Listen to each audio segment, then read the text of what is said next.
तो चलिए test series को आगे बढ़ाते हैं। पिछले वीडियो हमने 133 तक क्वेश्चन देख लिए थे। आप सभी ने उसका आंसर दिया, बहुत अच्छा लगा। चलिए शुरू करते हैं आज का नेक्स्ट क्वेश्चन।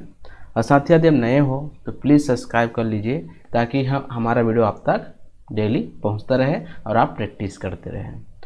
तो पहला आपके सामने दिख रहा होगा क्वेश्चन, तो इसी को बारे में हम चर्चा करते हैं। पहले इसका मैंने पूछा था आपको वीडियो के अंत में, पिछले वीडियो में। एक 13 वर्षीय बालक बात बात में अपने बड़ों से झगड़ा करने लगता है और हमेशा स्वयं को ही सही साबित करने की कोशिश करता है। वह विकास की अवस्था में है। किस अवस्था में इसको आप मानते हैं?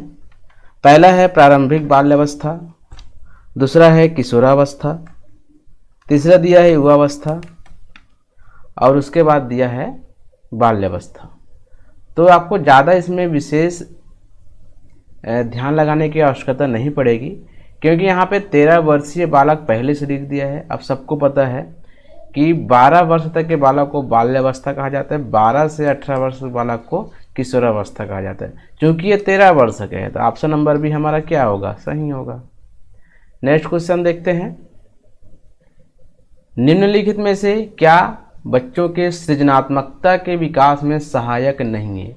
सृजनात्मकता मतलब नई जानकारी इकट्ठा करना, नए निर्माण करना, नई नई चीज़ें लाना या नई नई चीज़ सोच लाना, ये सभी सृजनात्मकता के अंतर्गत आता है। तो खेल, भाषण, कहानी लेखन, निर्माण संबंधी क्रियाएं। खेल में भी बच्चे नए नए खेल खेलते हैं, कहानी भी नए नए लिख सकते हो, अच्छी इसमें सृजनात्मकता आती है। निर्माण संबंधी क्रियाएं भी करेंगे तो सृजनात्मकता जरूर आएगी, लेकिन भाषण में कोई सृजनात्मकता नहीं आएगी। तो ऑप्शन नंबर बी हमारा सही आंसर होगा। नेक्स्ट क्वेश्चन देखते हैं। सीखने का क्लासिकल कंडीशनिंग सिद्धांत प्रतिपादित किया था? स्किनर ने, पावलोव ने, थॉर्नडाइक ने या कोलबर्ग ने? तो साथ ही क्लासिकल कंडीशनिंग का सिद्धांत जिन्होंने दिया था वो है पावलोव। अब इन्होंने किसको प्रयोग में लाए थे? कुत्ते को, जिसमें घंटी और भोजन का एक अंतर संबंधित अनुकूलित अनुक्रिया थी, जिसे क्लासिकल या शास्त्रीय अनुबंधन सिद्धांत भी कहा जाता है। सीआर थ्योरी भी इसी को कहा जाता है। उसी प्रकार से आपके थॉर्नडाइक ने जो दिया था इसको एसआर थ्योरी के नाम से जाना जाता है, जिसे उद्दीपक अनुक्रिया सिद्धांत के नाम से भी जाना जाता है, प्रयास एवं त्रुटि के नाम से भी जाना जाता है। ठीक है। उसी प्रकार से आप देखेंगे स्किनर ने भी एक सिद्धांत दिया था, जिसे देखा जाए तो अनुक्रिया उद्दीपक सिद्धांत के अंतर्गत, क्रिया प्रसूत सिद्धांत के अंतर्गत इसी को कहा जाता है। स्किनर बॉक्स अनुक्रिया सिद्धांत, पुनर्बलन का सिद्धांत भी इसी को कहा जाता है। ध्यान रखिएगा, इसको आरएस थ्योरी भी कहा जाता है इसके को, और जो थॉर्नडाइक ने दिया था उसे सीआर थ्योरी भी कहा जाता है। और जो पावलोव दिया था, जिन्होंने पावलोव जो दिया था उसे सीआर थ्योरी कहा जाता है, और जिसे स्किनर का लिख देता हूं मैं, आरएस थ्योरी कहा जाता है। पावलोव का जो सिद्धांत दिया था उसे सीआर थ्योरी भी कहा जाता है, और जो थॉर्नडाइक ने दिया था उसे एसआर थ्योरी भी कहा जाता है। तो हमारा आंसर जो है साथियों option number B. Next question देखते हैं। जन्म के समय लगी चोट या भ्रूण क्षति की वजह से आई मानसिक मंदता कहलाती है? जैविक मंदता, पारिवारिक मंदता, आकस्मिक मंदता या चिकित्सा मंदता? साथियों जन्म के समय बच्ची को चोट या भ्रूण क्षति से उनके अंदर यदि मानसिक मंदता आ गई है तो सीधी सी बात हो क्या होगा? जैविक मंदता के अंतर्गत आएगी। नेक्स्ट क्वेश्चन देखते हैं। निम्न में से कौन सा विशिष्ट अधिगम विकलांगता का उदाहरण है? विशिष्ट अधिगम का विकलांगता का उदाहरण है? मानसिक मंदता, dyslexia, attention deficit hyper disorder या ऑटिज्म? तो साथियों सबको पता है जब बच्चे सीख रहे होते हैं, पढ़ रहे होते हैं, तो उसमें एक विकलांगता आती है पढ़ने संबंधी, तो अधिगम संबंधी ही विकलांगता कहा जा सकता है। तो ऑप्शन नंबर बी हमारा सही आंसर होगा। नेक्स्ट क्वेश्चन देखते हैं। शिक्षा में फ्रोबेल का महत्वपूर्ण योगदान था खाली स्थान का विकास में? व्यावसायिक स्कूल विकास में, पब्लिक स्कूल में, किंडरगार्टन में, लैटिन स्कूल में? तो साथियों इसका आंसर जो है आप सभी जानते हो, तो एक बार प्रश्न पूछा जा चुका है आपके सामने कि किंडरगार्टन का किसने दिया था, है ना। तो आप सभी ने जवाब दिया था इसका, किसने, फ्रोबेल ने। तो ऑप्शन नंबर सी हमारा क्या होगा, सही आंसर होगा। यहाँ पे किंडरगार्टन होता क्या है आपको बताना चाहूँगा। ये बच्चों की बगीचा माना जाता है इसे। एक छोटा सा स्कूल है जिसमें चटाई बनने का, मिट्टी का बर्तन बनाने का, सांस्कृतिक कार्यक्रम, खेल खेलने का, ये सारी चीज़ें यहाँ पे किया जाता है। लगभग जो है 4 से 8 वर्ष के बच्चों को इसमें लिया जाता है। स्वतः क्रिया और खेल द्वारा सिखाया जाता है। कल्पना शक्ति का विकास होता है, पढ़ना लिखना आदि, इसमें सारी चीज़ें यहाँ पे सिखाई जाती है। नेक्स्ट क्वेश्चन देखते हैं। निम्नलिखित में से सभी संश्लेषण के उदाहरण हैं सिवाय। संश्लेषण मतलब क्या होता है, जो टुकड़ों में रहता है उसको जोड़ करके क्या करते हैं, इसका आगे की प्रक्रिया अपनाई जाती है, शोध किया जाता है, उसको संश्लेषण के उदाहरण माना जाता है। तो इसमें प्रमेय को सिद्ध करने के छोड़ सभी जो है उसके उदाहरण है। प्रमेय का सिद्ध जो है पहले टुकड़ों में अलग अलग करके बांटा जाता है, फिर लास्ट में उसको एक साथ जोड़ दिया जाता है। तो वो जो है विश्लेषण के उदाहरण है। लेकिन संश्लेषण क्या होता है, एक साथ जोड़ करके उसको आगे की प्रक्रिया की जाती है। तो चित्र रंगना, निबंध लिखना, भाषण देना, ये सारी चीज़ें संश्लेषण का उदाहरण है, लेकिन सी जो है उसके उदाहरण नहीं है। नेक्स्ट क्वेश्चन देखते हैं। सीखने का वह मॉडल जो बच्चों की सृजनात्मकता को उत्प्रेरित करता है, बैंकिंग मॉडल, रचनावादी मॉडल, प्रोग्रामिंग मॉडल या उपरोक्त में से कोई नहीं, है ना। इसको देखा जाएगा रचनावादी मॉडल। ठीक है। नेक्स्ट क्वेश्चन देखते हैं। सामाजिक अधिगम आरंभ होता है अलगाव से, भीड़ से, संपर्क से, दृश्य श्रव्य सामग्री से। साथियों, सामाजिक अधिगम जब बच्चे एक दूसरे से मिलते हैं, बातें करते हैं, नई नई चीज़ें सीखते हैं, एक दूसरे के बात को आदान प्रदान करते हैं, तो इस सारे चीज़ों से बच्चे में सामाजिकता आती है। तो सामाजिक अधिगम किससे संपर्क होती है, जब वो किसी के संपर्क में आते हैं। सबसे पहले तो आरंभ होता है माँ की स्पर्श से ही सामाजिक उद्भव शुरू हो जाता है ना। जब माँ बच्चे को छूती है तो वो थोड़ा सा मुस्कुराने लग जाता है, वहीं से उसका सामाजिक रिफ्लेक्टिव आना शुरू हो जाता है। तो सामाजिक अधिगम संपर्क से आरंभ होता है। नेक्स्ट क्वेश्चन देखते हैं। बालक के शारीरिक व क्रियात्मक विकास की दिशा होती है। इसमें ये विकास की दिशा माना जाता है जिसे प्रॉक्सिमोडिकल, है ना, इस प्रकार से इसका इंग्लिश में नाम है। जैसे इसमें जो होता है ऑप्शन नंबर जो भी है, सिर से पैर की ओर और शरीर के मध्य से बाहर की ओर, ये विकास की दिशा मानी जाती है, option number B. Next question देखते हैं।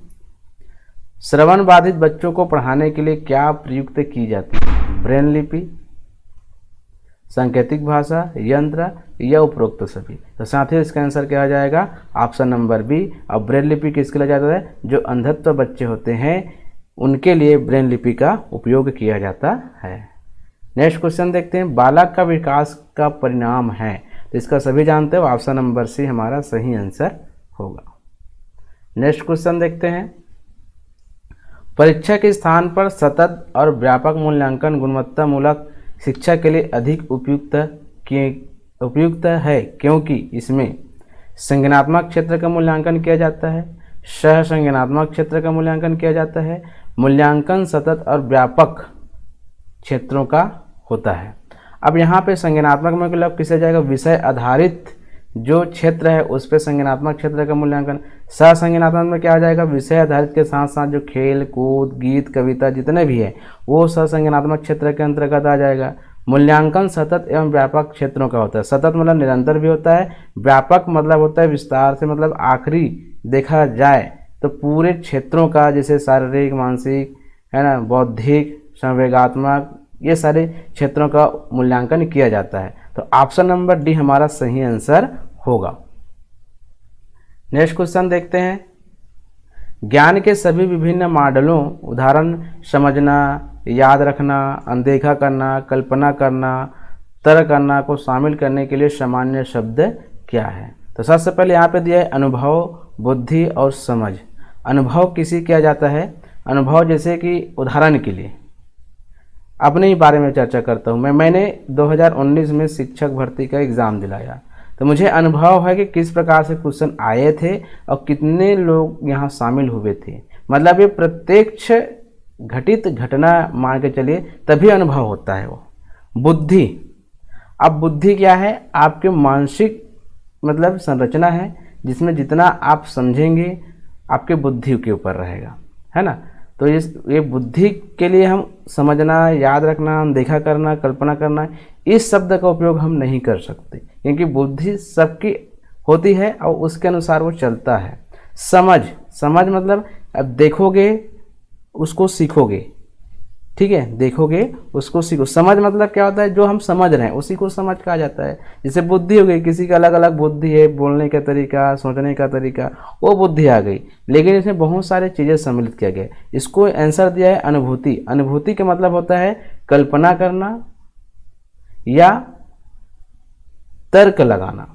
मतलब कल्पना से और तर्क लगाने से ही वो एक क्या कर लेता है? समझना शुरू कर देता है। मतलब जो घटना घटित नहीं हुई फिर भी उसमें कल्पना करना और तर्क लगाना जो इस पर आधारित होती है, उस शब्द को अनुभूति से लिया गया है। अनुभूति अनुभव का समानार्थी शब्द भी है। नेक्स्ट क्वेश्चन देखते हैं। विशेष रूप से सीखने की कठिनाइयों, मानसिक स्वास्थ्य संबंधी मुद्दों, विशिष्ट अक्षमताओं जिसमें शारीरिक विकासात्मक वाले छात्रों के शिक्षा की विधि अभ्यास का वर्णन करने के लिए आमतौर पर किस शब्द का उपयोग किया जाता है? एकीकृत शिक्षा। अब यहाँ पे एकीकृत शिक्षा का मतलब क्या होता है? एक है विकलांगों के लिए शिक्षा, समावेशी शिक्षा, ये 2017 लिखा गया, गलत है ये, है ना, यहाँ पे 2017। ये एक होता है खास शिक्षा, स्पेशल एजुकेशन।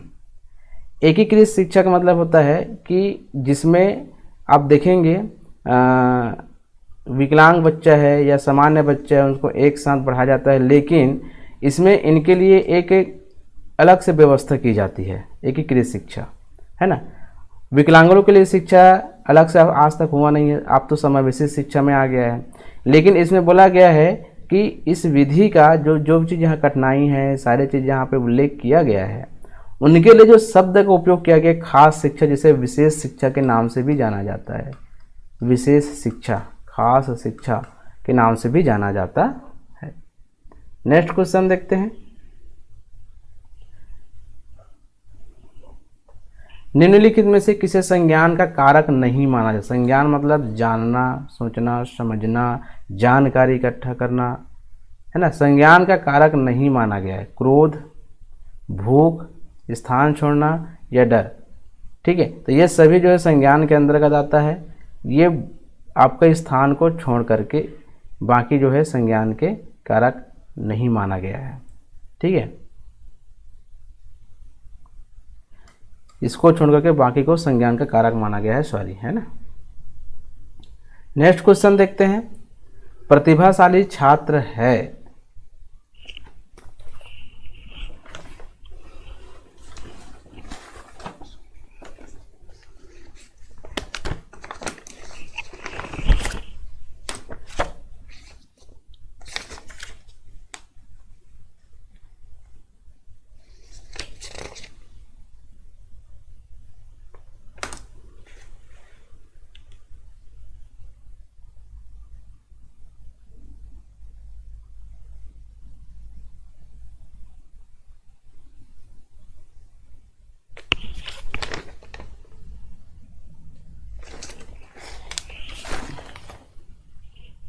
नेक्स्ट क्वेश्चन है हमारे पास। प्रतिभाशाली छात्र है, उनकी जरूरतों के प्रति मुखर नहीं, अपने निर्णयों में स्वतंत्र, शिक्षकों से स्वतंत्र, अंतर्मुखी स्वभाव। तो प्रतिभाशाली छात्र साथियों अपने निर्णयों में स्वतंत्र होते हैं। वो अपने आप में बहुत सारी नई गतिविधि कर लेते हैं, जल्दी जल्दी सीख लेते हैं। जो भी चीज़ आप बताएंगे उसको बहुत ही जल्दी कैच कर लेता है, पकड़ लेता है। तो बच्चे क्या होता है? अपने निर्णयों में स्वतंत्र होते हैं। नेक्स्ट क्वेश्चन देखते हैं।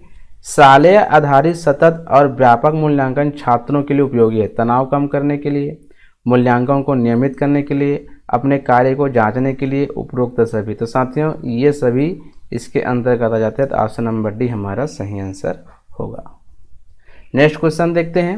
CCE प्रकार के मूल्यांकन का उद्देश्य है अधिक अध्ययन सामग्री को आसानी से याद करने में, अधिक अध्ययन सामग्री को जल्दी से याद करने में, याद करने के कौशल विकसित करने के मदद करने में। देखो यहाँ पे याद करने, याद करने, याद करने, जबकि जो CCE है सतत मूल्यांकन है, ये याद करने रटन प्रणाली को समाप्त कर दिया है। मतलब ये उतना ये नहीं है, जैसे NCF 2005 है उसी प्रकार से जो सतत मूल्यांकन है याद करने के नहीं, इसमें समझ विकसित करने की कौशल विकसित करने वाला मूल्यांकन CCE प्रकार के मूल्यांकन होती है। तो इनमें से कोई नहीं। नेक्स्ट क्वेश्चन देखते हैं।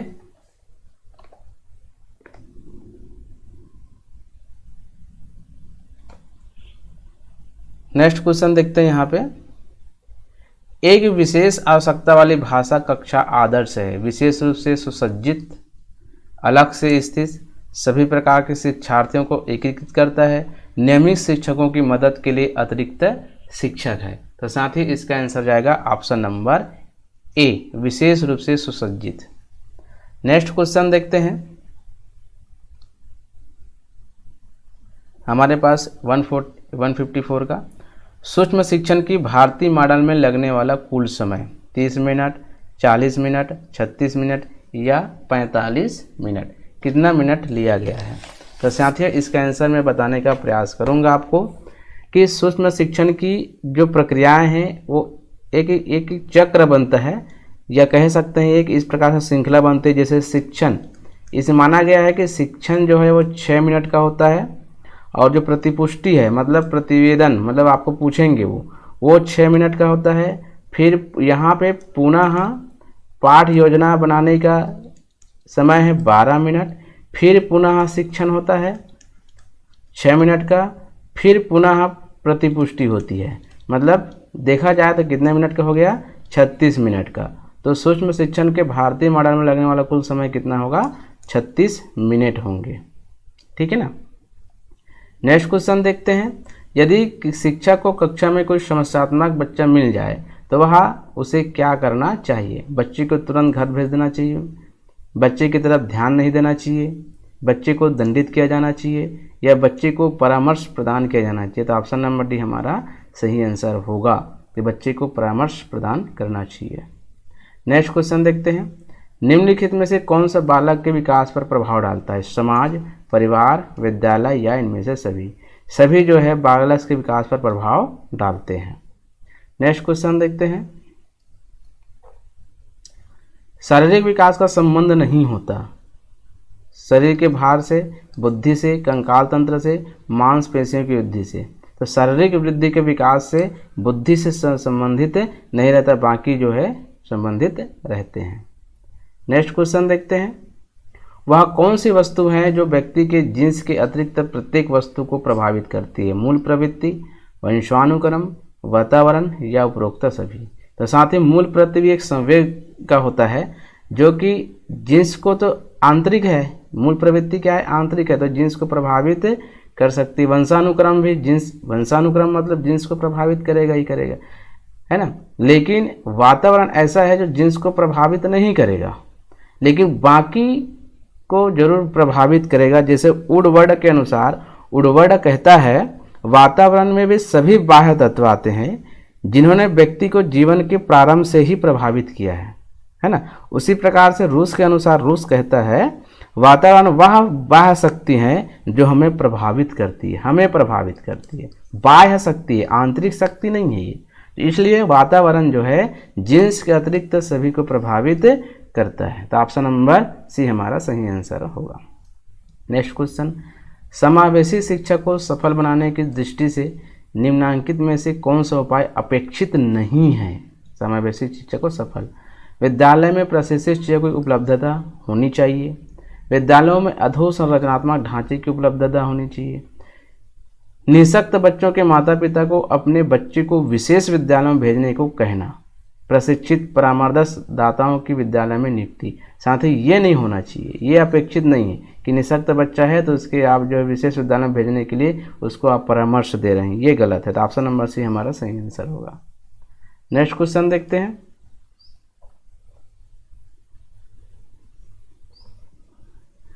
समावेशी कक्षा में सामान्य बालकों के लिए निम्नलिखित में से कौन सा सकारात्मक पक्ष हो सकता है? मानसिक विकास अधिक तेजी से होगा, सामाजिक कौशल का विकास आसानी से होता है, गत्यात्मक कौशल आसानी से विकसित होता है, नैतिक विकास में तेजी होता है। तो समावेशी शिक्षा में आप सभी जानते हो कि सभी प्रकार के बच्चों को एक साथ समान शिक्षा दी जाती है। तो इसमें क्या होगा, जो बच्चे अलग अलग बच्चे रहेंगे उनसे मेल जोल होगा, उनके बारे में जानेंगे समझेंगे। तो इस प्रकार से देखा जाए तो सामाजिक कौशल का विकास आसानी से होगा। तो ऑप्शन नंबर बी हमारा सही आंसर होगा। नेक्स्ट क्वेश्चन देखते हैं। विद्यालय स्तर की शिक्षा में बालिकाओं और सामाजिक रूप से पिछड़े वर्ग के लिए निःशुल्क अनिवार्य शिक्षा की नीति को लागू किया है। यह किस अभियान की प्रतिनिधित्व करता है? ठीक है, प्रतिभा को प्रोत्साहित करना, समता और समानता सुरक्षा सुनिश्चित करना, विविध जरूरतों को पूरा करना। तो आप सभी जानते हैं निःशुल्क और अनिवार्य शिक्षा के अंतर्गत एक शिक्षा जो है एक मौलिक अधिकार है जिसमें समता और समानता दोनों है, सबको समान अवसर और सबको समान माना जाता है। तो ऑप्शन नंबर बी हमारा सही आंसर होगा। लास्ट क्वेश्चन देखते हैं आपके सामने। शिक्षक को कक्षा का वातावरण बनाने की कोशिश करना चाहिए, सहायता देने वाला, प्रजातांत्रिक, मित्रवत या उपरोक्त सभी। तो दोस्तों इसका आंसर हो जाएगा ऑप्शन नंबर डी, उपरोक्त सभी। 163 का आप मुझे कमेंट्स करके बताइएगा। चलो इसको हम कर ही लेते हैं, 30 क्वेश्चन हो जाएगा। फिर बच्चों में सबसे अधिक कौन सा स्वभाव पाया जाता है? खेलने का, अनुकरण करने का, अध्ययन करने का या झगड़ा करने का? तो दोस्तों इसका आंसर हो जाएगा ऑप्शन नंबर ए, बच्चों को खेलने का स्वभाव सबसे ज़्यादा पाया जाता है, खेलने का मन ज़्यादा करता है, इसलिए तो खेल विधि का उपयोग भी ज़्यादा किया जाता है। चलिए 64 नंबर का क्वेश्चन का आंसर आप मुझे कमेंट बॉक्स में बताइएगा कि इसका आंसर क्या होगा। तो दोस्तों यदि अच्छा लगे तो लाइक कमेंट शेयर अवश्य करें। मैंने 30 क्वेश्चन आपके सामने रखा, ये सीरीज ऐसी ही चलती रहेगी। आपको मैं बता रहा हूँ क्वेश्चन को अनदेखा ना करें। ये पूरा व्यापम में आए हुए सीजी टेट जिसमें 3 का और 2 दोनों का सम्मिलित क्वेश्चन है। रिपीट करते हैं क्वेश्चन, आपको समझना होगा, जानना होगा, क्वेश्चन का जो लेवल है उसको समझना होगा, है ना। तो उसी प्रकार से आपको आगे भी इस प्रकार से प्रैक्टिस करते रहना है। तो दोस्तों बिल्कुल इसको मिस ना करें। Thank you.